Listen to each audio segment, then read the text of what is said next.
ગુરુ માતા સુદીક્ષાજી સાત સંગાતજી પ્રેમથી બોલજો ધન્ય નિરાકારજી 40 મિનિટ જો હે સુરીક્ષા ઉપનિષદમાં હવે આપણે સુક્ષમણા કેવી રીતે ખુલે એ વિશે જાણીએ. તો સુક્ષમણા ખુલે ત્યારે જ આપણું સારું થાય છે. યોગની સિદ્ધિ માટેનો યોગી ફરી જન્મતો નથી. એકાંતમાં આસન લગાવી બેસવું, શરીરને આમ ટટાર રાખી નાકની અંદર ચાલતા શ્વાસને હૃદયમાં ધારણ કરવો, એ રીતે કુંભક કરીને છોડવો. એ અભ્યાસ કરી પગના અંગૂઠાથી માંડી બંને ઘૂંટીમાં 2, બંને જાંઘમાં 3 વાર, બંને ઢીંચણમાં 2 વાર અને બંને સાથળમાં ગુંદામાં તથા લિંગમાં 3 વાર આ વાયુની ધારણા કરવી, જેથી શ્વાસને નાભીમાં સ્થિર કરવો.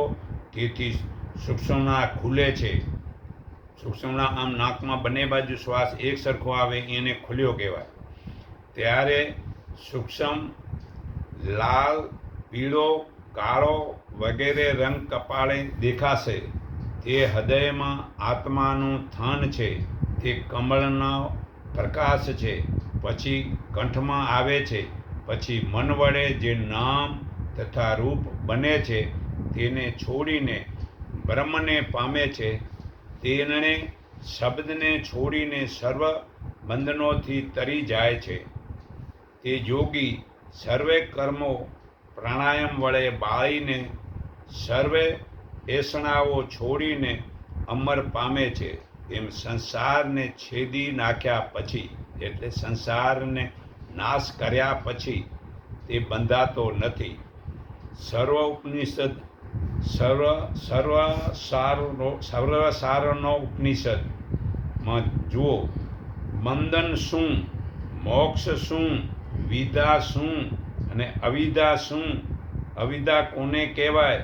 જાગ્રત, સ્વપ્ન, સુષુપ્ત, તુરિયા, આ 4 અવસ્થાઓ કઈ?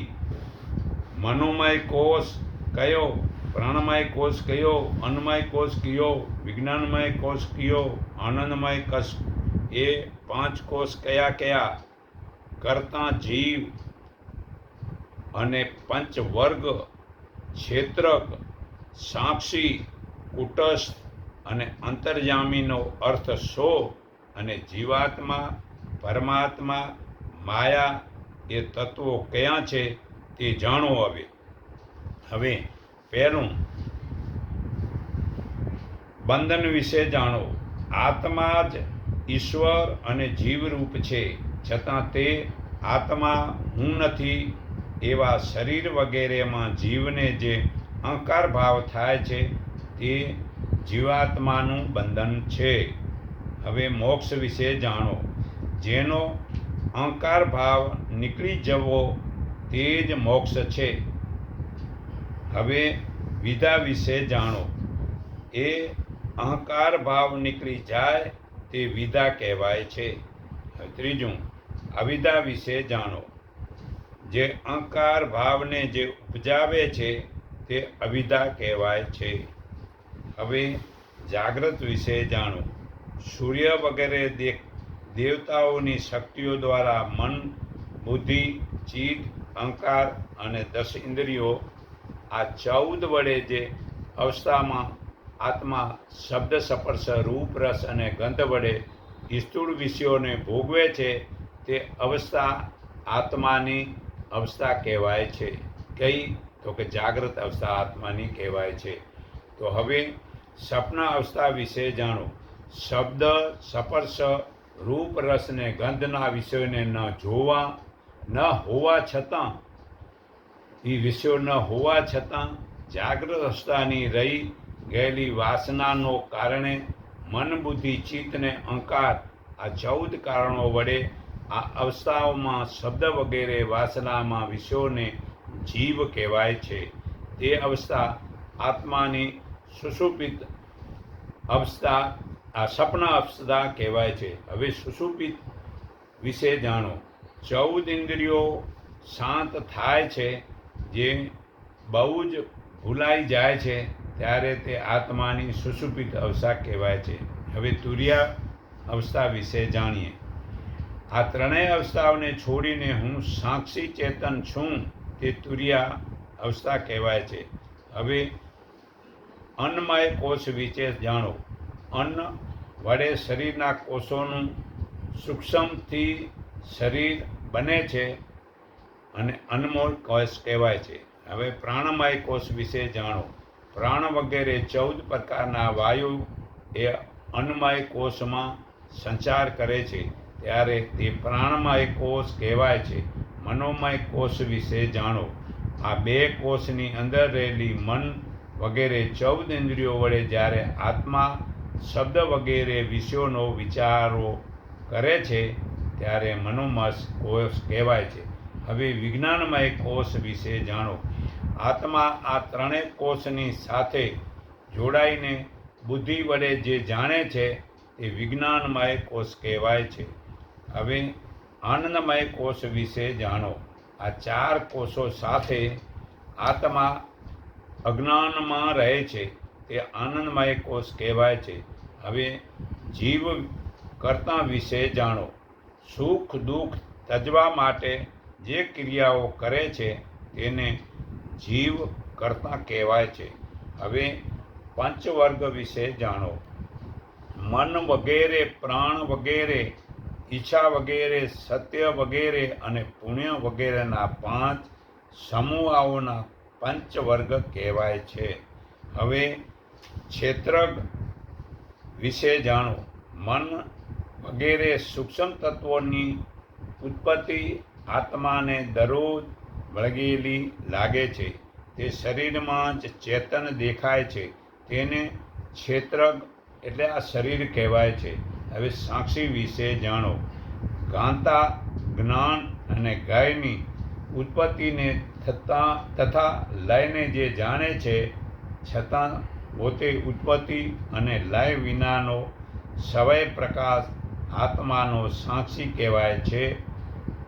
હવે કુટસ્થ વિશે જાણીએ. બ્રહ્માજીથી માંડીને કીડી સુધી બધા પ્રાણીઓની અંદર નાશ નથી તે કુટસ્થ કહેવાય છે. હવે અંતર્યામી વિશે જાણીએ. એ કુટસ્થ વગેરે ઉપાધિના ભેદો ભૂલાઈને આત્મા આ બધા શરીરોમાં મોતીની જેમ પુરાવેલા દોરાની અંદર સમજાય છે તે અંતર્યામી કહેવાય છે. હવે તવ વિશે જાણીએ. સત્ય, જ્ઞાન, આનંદ અને આનંદ સ્વરૂપ સર્વ ઉપાધિ વિનાનો અને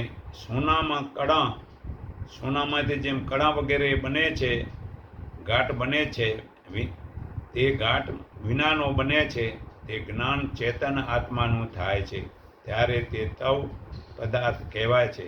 સત્ય વિશે જાણીએ. બ્રહ્મ સત્ય જ્ઞાનરૂપ અને આનંદ છે જે પરમાત્મા અવિનાશી છે તેને સત્ય કહેવાય છે. હવે અવિનાશી વિશે જાણીએ. દેશ, સમય, વસ્તુ વગેરે નિયમોનું નાશ થતો નથી પણ જેનો નાશ થતો જ નથી તે અવિનાશી કહેવાય છે. હવે જ્ઞાન વિશે જાણીએ. ઉત્પત્તિ અને વિનાશ વિનાનું નિત્ય ચૈતન્ય જ્ઞાન કહેવાય છે. હવે અનંત વિશે જાણો. માટીની બનેલી વસ્તુઓ માટીમાં ભળે છે. આખી દુનિયામાં પૂર્ણ વ્યાપક પરમાત્મા બનીને રહેલું જે ચેતન છે તે આનંદ કહેવાય છે. તે હવે આનંદ વિશે જાણો. જે સુખ માયાનું છે તે કરતાં ચેતન સ્વરૂપનો આનંદનો માપ જ નથી તેને આનંદ કહેવાય છે. હવે પરમાત્મા વિશે જાણો. આ 4 વસ્તુ જે સત્ય, જ્ઞાન, અનંત અને આનંદનું જે લક્ષણ છે અને દેશ, સમય, વસ્તુ વગેરે નિમિત્ત બને છે છતાં જેમાં કાંઈ પણ ફરક પડતો નથી અને એને જ તત્વ કે પરમાત્મા કહેવાય છે. હવે પરબ્રહ્મ વિશે જાણો. આ તત્વ પદાર્થ અને તત્વ પદાર્થ એ બંને આકાશથી જેમ સૂક્ષ્મ છે તે પરબ્રહ્મ કહેવાય છે. હવે માયા વિશે જાણો. આદિ વિનાની છતાં પોતે બધાથી અધિક વિકાર વિનાની જણાય છે જે શક્તિ તેને માયા કહેવાય છે. આ માયા અજ્ઞાનવાળી તુચ્છ અને મિથ્યા છે, છતાં મૂઢ લોકો ત્રણેય સમયે સાચી લાગે છે. તો આત્માનું રૂપ નથી, આત્માનું નામ નથી અને કર્મ નથી, પરંતુ માત્ર સચ્ચિદાનંદ સ્વરૂપ બ્રહ્મ જ છું. હું દેહ નથી તો પછી મને જન્મ મરણ પણ નથી. હું પ્રાણ નથી તો ભૂખ તરસ મારા નથી. હું મન નથી તો પછી મને મોજ શોખ મારા નથી. અને હું કરતા નથી પછી મને બંધન મોક્ષ શાના હોય. આ પાના નંબર 127માં પુરાવો છે. તો મુક્તિ કોને કહેવાય છે?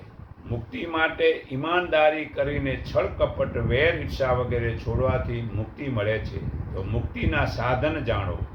ઈશ્વર ઉપાસના એટલે યોગાભ્યાસ, ધર્મ મુજબ જીવન જીવવું, બ્રહ્મચાર્યની વિદ્યા પ્રાપ્તિ ને વિધાનોનો સંગ, આ સત્ય વિચાર અને પુરુષાર્થ વગેરેથી જ આ મુક્તિ મળે છે. તો હવે મોક્ષ વિશે જાણીએ. મોક્ષ પરમેશ્વરના શરણે જવાથી જ મળે છે. ગીતા અધ્યાય 18-62માં પુરાવો છે. તે પરમાત્મા મૂળ છે. આ ગીતા 15:1માં એક જ છે, પુરાવો છે. તો હવે સુખની પ્રાપ્તિ કેમ થાય છે? આદર્શ દિનચર્યા કરો.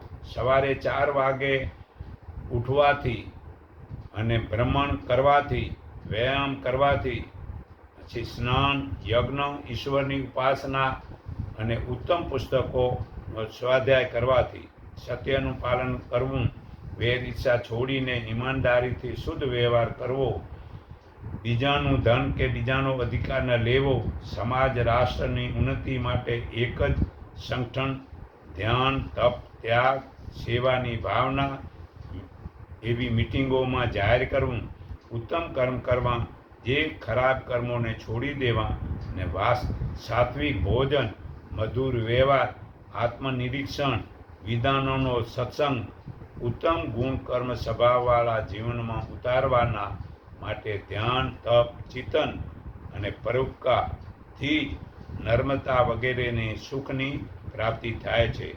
તો જો માતા પિતા સંસ્કારી હશે તો સર્વ સંતાનો સંસ્કારી બનાવી તે સંતાનોને સમાજને રાષ્ટ્ર ભેટ આપે તો તે સંતાનો ભક્તદાતારી શૂરવીર બનશે તો સમાજનું કે રાષ્ટ્રનું કલ્યાણ થશે. તો સંસ્કાર વિનાનું જીવન નકામું છે. પાયા વિનાનું ચણતર નકામું છે. વાવેતર વિનાનું ખેતર નકામું છે. વૃક્ષ વિનાની વાડી નકામી છે. દાન વિનાનું ધન નકામું છે. મન વિનાનું વાંચન નકામું છે. દયા વિનાનું હૃદય નકામું છે. સંતોષ વિનાનું સુખ નકામું છે. શિસ્ત વિનાનું ભણતર નકામું છે. મુદ્દા વિનાનું લખાણ નકામું છે. ગાય વિનાનું આંગણું નકામું છે. વેદ ગીતા ઉપનિષદ વિનાનું જ્ઞાન નકામું છે. હવન વિનાનું ઘર નકામું છે. ગુરુ વિનાનું જ્ઞાન નકામું છે. મા વિનાનું ઘડતર નકામું છે. મા બાળકને કેળવણી આપે છે. મા હીરાની ખાણ છે. મા હૃદયનો ભંડાર છે. મા ક્રોધનો અંગાર છે. મા શિક્ષકની બરોબર છે. મા આશીર્વાદનો ધોધ વરસાવે છે. દીકરી તુલસીનો ક્યારો છે. દીકરી કાળજાનો કટકો છે. દીકરી સમાજની રાહદોરી છે. અને નારી નારાયણી બને છે. નારી 3 કુળ તારે છે. નારી ઘરની શોભા છે. નારી પૂર્વ સંસ્કૃતિનું જતન કરનારી છે. પરંતુ આજની દીકરીઓ સ્વતંત્રતાને બદલે સ્વછિદી બની ગઈ છે. સાડીઓ આપણી સંસ્કૃતિ છે. આજની દીકરીઓ વેશભૂષા આહાર તમોગુણી બનાવે છે. જેનો આહાર બગડે છે તેની બુદ્ધિ બગડે છે. આજની નારી બેફામ બની ગઈ છે. વાળ ખુલ્લા રાખે છે. વડીલોને મૌન વ્રત લેવું પડ્યું છે. ભાગેડું લગ્ન સમાજ ઉપર કલંક ચડી રહ્યું છે.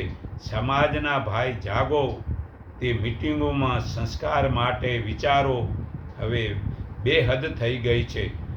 વડીલોની બીપી વધે છે અને ઘર ઘરમાં હાડફેલ, ડાયાબિટીસના રોગ વગેરે વધે છે.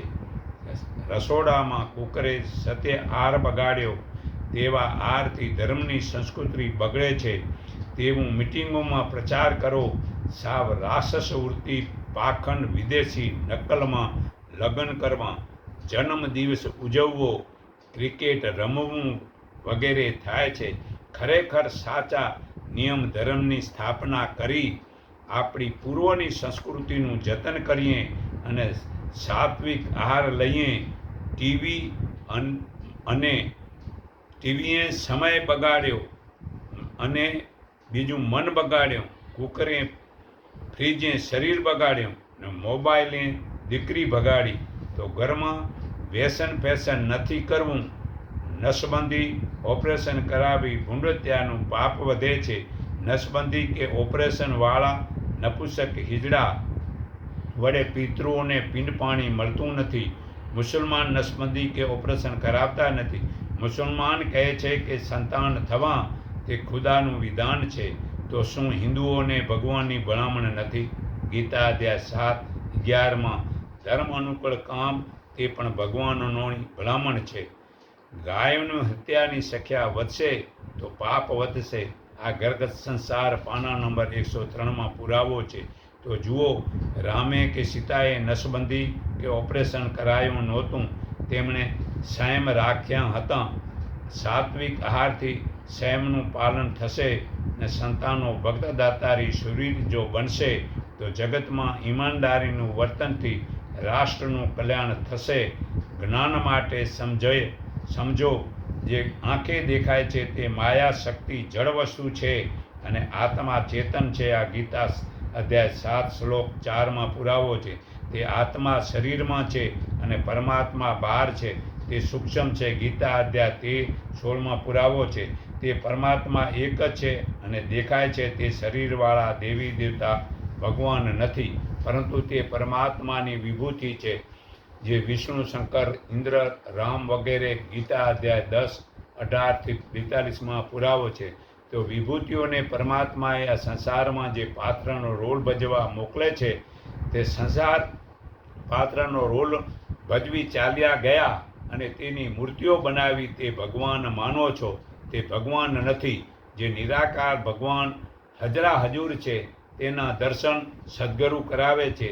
તે સદ્ગુરુ નિયમનું પાલન કરવાથી સર્વ પાપ છૂટે છે. જે સતી તોરલે જેસલના માથાના વાળ જેટલા પાપ છોડાયા હતા. તેમજ જો નિયમ પહેલો, આથી તનમન ધન પરમાત્માનું છે તેનું અભિમાન ન કરવું. બીજું, નાત જાતનો ભેદભાવ ન રાખવો. માનવ ધર્મ પાળવો. ત્રીજું, કોઈની નિંદા ખાવા પહેરવાની ન કરવી અને વ્યસન ફેશન છોડવા. ચોથું, સંસાર ત્યાગીને સાધુ ફકીર ન બનવું. પોતાની ઈમાનદારી રાખીને જાત મહેનતથી સાદું જીવન જીવો. પાંચમું, સદ્ગુરુએ જે આપેલું જ્ઞાન સદ્ગુરુના આજ્ઞા વિના કોઈને ન બતાવવું. છઠ્ઠું, જીવ હિંસા ન કરો. કોઈ ચોરી કે વ્યભિચારી ન કરો. કોઈ દારૂ જુગાર ન રમવું. મૂર્તિ પૂજાનું કર્મકાંડ છોડી. સમય બહુ જ કિંમતી છે. તે સમયમાં સવાર સાંજ ધ્યાન કરો અને ઈમાનદારીનું કમાઈને પરોપકાર કરો. પરંતુ દેશ વિદેશ કારણ વિના ફાલતુ ફરવા, તન મન ધન સમયને ન બગાડો. તો તન મન ધન અને સમયને સદ્ગુરુ કહે તેવામાં વાપરો તો સર્વે પાપ છૂટે છે. અને મંગળવાળો વર જોઈએ તે ભૂલ છે. એકને ખેતી કરવી છે, બીજાને ખેતી નથી કરવી. તે મંગળવાળા હશે તો નહીં ચાલે. માટે ગુણકર્મ સ્વભાવ જાણી સંબંધ કરો તો યોગ ભ્રષ્ટ ફરી શ્રીમતને ઘેર જન્મે છે. ગીતા અધ્યાય 6:41 પુરાવો છે. તેઓ ધ્યાન કરે છે તેને ભગવાન સર્વે આપે છે. ગીતા 9:22 પુરાવો છે. તો સવારે ઉઠીને આમ ભગવાનને નમસ્કાર કરો. હજારો જન્મ મનુષ્ય ગરીબ બનતો નથી. તો પ્રભુનો પ્રચાર જે પ્રભુ તરત જ ઉદ્ધાર કરે છે, તો ભગવાનનો પ્રચાર કરો. તે નિરાકાર પ્રભુનો પ્રચાર જે કરે છે તે પરમાત્માને આખી પૃથ્વીમાં પ્રિય, પહેલા નંબરનો પ્રિય બને છે. તો નિરાકાર પ્રભુને જે ઓળખે છે તેવા બ્રહ્મજ્ઞાની એક જ પળમાં નિરાકાર પ્રભુના દર્શન કરાવે છે. તે જ્ઞાન હાલમાં ગુરુમાતા સુતીક્ષાજી આપે છે.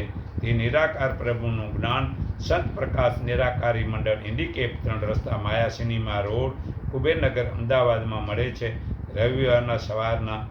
તો હું સર્વના હૃદયમાં રહેલા પરમાત્માને હું મારા હૃદયના ભાવથી નમન કરું છું. એકને ઓળખો, એકને માનો, એક સંગઠન બનો, સૌનું મંગળ થાવ, સૌ સુખી થાવ. એટલું કહી હું મારી વાણી વિરામું છું.